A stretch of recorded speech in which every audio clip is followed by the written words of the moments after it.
I'm going to share several critical things about prolonged fasting that you need to know. Fasting is very simple. Okay, it shouldn't be that hard. Some people overthink it, and those things that are really simple are usually extremely powerful. And that's what fasting is. I mean, it's actually mind-blowing to think that the absence of food, just not eating, can create so many powerful effects. And if you haven't tried it, you should definitely try it. In order to understand the benefits of fasting, you want to compare it to another subject, and usually a subject that would be the opposite, okay? And that would be snacking, okay? If you look at what snacking does to the human body, it is absolutely positively devastating. In fact, I think out of all the things that you can do that create a negative influence on your body, snacking is at the top of the list because of what it does to insulin. It's a chronic increase in elevation of insulin, which then leads to just a million other problems. I mean, when you think about it, I guess I'll just pull this up right here real quick. I don't think you can ever heal the body with eating frequent meals, okay? We have this idea that you have to heal the body with food, right? Like food is nourishing. Actually, it might be nourishing, but to really heal, you're better off not eating. This idea that breakfast is the most important meal is a total lie. And I used to promote it before I learned otherwise. What about promoting like bedtime snacks for kids, right? Or after school snacks? Or this advice that you should never miss a meal, right? Which I have no idea who started that. Well, actually, I do. It's the snack food industry that started that. And for some reason, this snacking food industry just doesn't like me for some reason. I don't know why it is. So if we look at snacking, snacking actually makes you more hungry because you're eating a small amount of calories and you're stimulating insulin, and that lowers your blood sugar about an hour and a half later. So you're going to stimulate hunger, not stimulate your metabolism. Okay. You're going to stimulate hunger when you snack, and it's going to promote more hunger. Okay. So, and you're never ever going to fix hypoglycemia by eating these snacks because it keeps that hypoglycemic low blood sugar thing going on and on and on. In fact, it actually slows your metabolism, or shall I say, slows your ability to lose weight because you develop insulin resistance because you have this constant increase of insulin. And also it's going to promote a need for a nap, okay, right after you eat. You're going to feel like you need a nap. And you may find that eating does reduce moodiness and grouchiness, but soon after, about an hour later, when your blood sugars are dropped, you're going to revert back to this moodiness. Now, in history, a lot of great thinkers have commented on fasting and had something to say about fasting. Hippocrates said, "To eat when you are sick is to fuel your illness." Fascinating, right? And then we have the ancient Greek philosophers, right? The great thinkers. Pythagoras. Pythagoras required fasting of his students, okay, so they can think more clearly. Plato, Aristotle were advocates of fasting. Ben Franklin said the best of all medicine is rest and fasting. Mark Twain said, "A little starvation can really do more for the average sick person than the best medicine and the best doctors." And another very interesting point about your fat, okay, your adipose tissue. Where did it come from? Why did we develop this fat tissue that you hate so much? Well, we developed it from scarcity of food, okay, food scarcity. And what this fat really is, it's an efficient way of surviving. It's a way to make your energy very efficient. And when some people express that they have a damaged or slow or ruined metabolism, what they really have is an efficient metabolism, because now the body can go with just a little bit of food for long periods of time, and that fat is retained. So fat is all about prolonging fuel. It's all about helping you survive when there's no food. So therein lies the secret to losing fat, okay? Can you do it by adding more food, by eating something? No. You want to mimic why we developed it in the first place. We want to mimic starvation, but not really starvation. I want to actually kind of clarify what I mean by mimic, okay? The difference between fasting and starvation really has to do with one thing: control. Who's in control? When you're fasting, you're in control. When you're starving, you're usually being controlled by the environment because there's no food. So if we were going to mimic starvation, we're really being in control because we could eat if we want, right? And so the secret to getting rid of your fat really is just to do prolonged fasting, okay? The power of prolonged fasting is just remarkable for your health. So let's go through the 7 critical things that you need to know, okay? The first thing I want to mention is that when you do fasting, you really only want to drink water. You can have tea, you can have some coffee, but you definitely want to take supplements. And the reason is because nowadays people are so deficient in nutrients. So even though when you go through fasting, your body adapts and becomes very efficient at holding nutrients, and the requirement of nutrients is a lot less, you could still have certain deficiencies of both trace minerals, especially, and other things like electrolytes and even the B vitamins. So I recommend taking your supplements. And the 2 main categories of supplements I would recommend are the electrolytes and the B vitamins. But of course, if you can also do some other ones like vitamin D, vitamin C, that would be important. What you don't want to do is you don't want to do like branch chain amino acids. You don't want to have little snacks. No, you don't want to do that. And there are some programs that promote that, but I don't recommend that, because what you're going to do is you're going to inhibit this very powerful thing that gives you huge benefits, okay? Called autophagy. What is that? That is a condition. It's not a thing, it's a condition in your body that basically recycles old damaged proteins, okay? So fasting is the most potent trigger to autophagy. And so autophagy is kind of like self-cleaning. It's cleaning up the old dead proteins. It's cleaning up pathogens in the body. It's stimulating all sorts of genes for long-term survival and longevity. It helps to clean up damaged mitochondria, which is directly behind the root cause of cancer. So this is why prolonged fasting is the best solution to cancer. And if you have not seen my videos on 2 amazing success stories with cancer, like stage 4 cancer, I'm going to put those down below. But it's very powerful. So autophagy is a condition where you're recycling like damaged protein. I'm talking like amyloid plaquing that's involved in Alzheimer's. I'm talking about the damaged protein involved in chronic disease, like in your eyes, like from diabetes, from chronic inflammation. And by the way, when you start doing prolonged fasting, you can just erase any inflammation in the body. And it's amazing for autoimmune type conditions as well. So we're recycling damaged proteins, not just your muscles, but proteins involved in the enzymes, all the different metabolic pathways, the things that are damaged. It cleans all that up. So just make sure you do your water, a couple other things like tea and coffee and your supplements, but nothing else, okay? The other thing I want to bring up is the amount of water. I would recommend at least 2.5 liters of water. Now, there are dry fasts, and that's a whole different thing. But for most of you watching, I don't recommend you do that. Do a water fast. So you're basically drinking a good amount of water.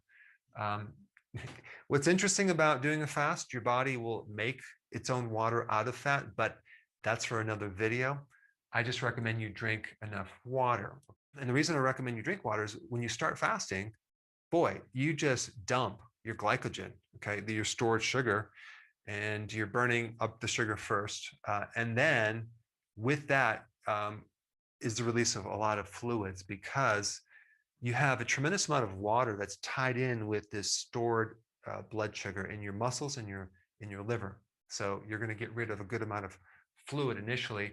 And with that becomes a loss of electrolytes. So you want to put back in those electrolytes. Probably the biggest risk of doing these fast, okay, is when you're doing them without electrolytes, because you can create a lot of problems with your heart. You can faint. You can even have heart attacks. Why? Because you're basically depriving your body of key electrolytes. And realize that sodium chloride is also part of electrolytes. Okay, so you need salt and other electrolytes. If you feel weakness in your muscles, that is an indication that you need more salt. Okay, and of course, I'm talking about sea salt.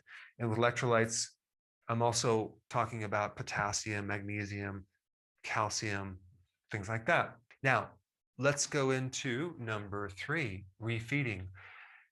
This is when you start to eat again. Now, I'm not talking about intermittent fasting right now. I'm talking about prolonged fasting. When you're fasting 48, 72 hours, you're fasting 5 days, you're fasting, 14 days, 21 days, 30 days, whatever. And you could do a 5-day or even a 21-day fast several times through the year and just keep your health at a whole new level. Some of the problems with fasting that I want to bring up is, like, you don't want to do fasting when you're pregnant, when you're lactating. You don't want to do fasting if you have anorexia. However, if you have stage 4 cancer or cancer in general, personally, I would do prolonged fasting immediately. So if you're doing a prolonged fast, all right, what do you eat coming off the fast? Well, you want to do something healthy, of course, but you don't want to do a big meal, okay? And you especially do not want to do something with refined carbs and sugar. And the reason is because you're going to create a huge shift of potassium, okay, out of the cell. And 98% of all your potassium should be inside that cell. And so in order to store sugar, you need potassium. So you're going to just suck out this potassium too fast. And you're going to end up with a severe imbalance of potassium in the blood, inside the cell. There's going to be this huge imbalance, and that can create some dangers. So do not do, just regular foods or refined carbs when you come off this prolonged fast. Instead, do a little bit of salad, maybe a little egg, just a little bit of something, and then wait for a couple hours, and then you can maybe have a little bit of nuts, and wait for a little bit, do a little avocado, and gradually kind of come out of this, okay? You do not want to do a big meal like I did. And that was a really good demonstration of what not to do, because I just pigged out. I ate all this food, ate this huge meal, and oh my goodness, did I end up with a serious digestive problem, tired. And I'm like, okay, I will never do that again. In fact, I need to have other people learn from my mistakes. All right, if you're doing a prolonged fast, and I'm saying probably 72 hours or longer, realize that all these ketones are going to make you pretty acid. It's not a bad thing. It's just that if you're doing apple cider vinegar and you're adding that, you're going to add some more acidity, and that can throw off your pH. And you may find that your pulse rate, it's like a very loud pounding pulse rate in your ear. That's going to make it difficult to sleep because your pH is off, and your breathing might be affected too, like air hunger, like can't get enough air. So just don't do the apple cider vinegar if you're doing a fast longer than 72 hours. You may want to do some baking soda, just a little bit, like an 1/8 of a teaspoon in some water, and drink that, especially if you start having a buildup of like a gout symptom from the uric acid that goes up. Uric acid is one of the most powerful antioxidants in your blood, and it's a normal thing, but some people that are predisposed to gout might have a flare up, especially when they are doing this initially. Okay, but normally it's not a situation. And number 5, do the healthy version of the ketogenic diet. Don't just go back to regular foods, because first of all, the carbs are going to kind of nullify some of the benefits that you had. Okay, because this whole goal of doing fasting is to get rid of the bad effects of a high carb diet and a junk food diet. So why would you want to go back to that? So I would highly recommend combining healthy keto with the intermittent fasting.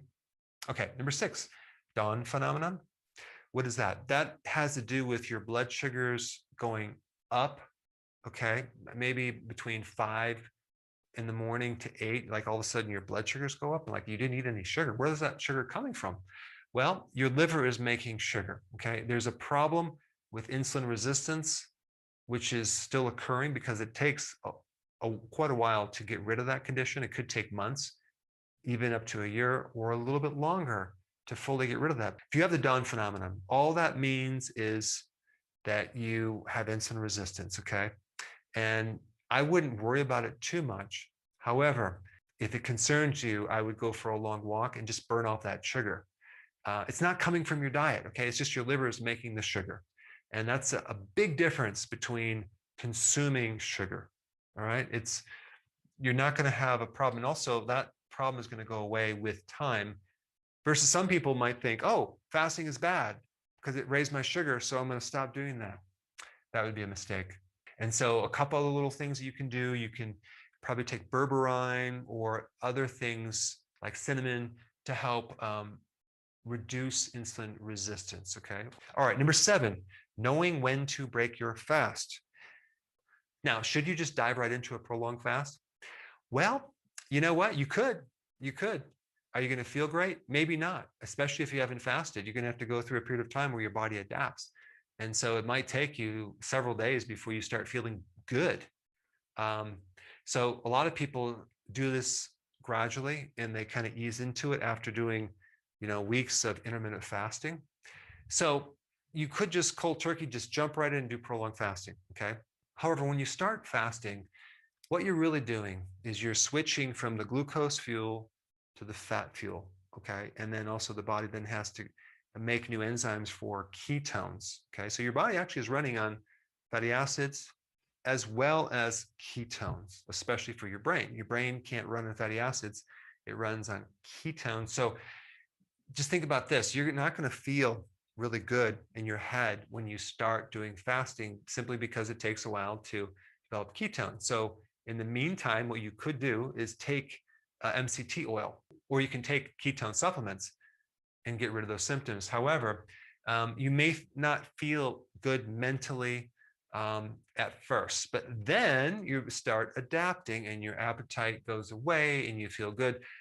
That's a really good indication that you've adapted. Okay, so if you're doing this gradual, okay, there's always going to be a transition phase where you're going to have to go through something that's going to be uncomfortable. But just realize, push through that. Like you might have hunger pains, you might feel a little bit kind of off, but then if you push through that, that will go away because your body is forced to adapt to this new method of burning fuel. There's no other shortcuts other than just pushing through that sometimes. So at some point, going from intermittent fasting to prolonged fasting, you're going to have to go through a little bit of this transition. It's normal. It's not abnormal. I'm just letting you know before you go through it so you can not be freaked out about it. But when I say don't eat if you're not hungry, eat when you're hungry, I'm mainly talking about doing intermittent fasting. But when we get into prolonged fasting, should you eat when you're hungry? No, actually, we're going to just push through that to the other side. Okay, so that's kind of a little bit of a little point I want to bring up. Now, since we're on the topic of fasting, I think it'd be very important for you to learn a little bit more about how to speed up the process, and that would be how to make insulin more sensitive. So you should watch this video right here.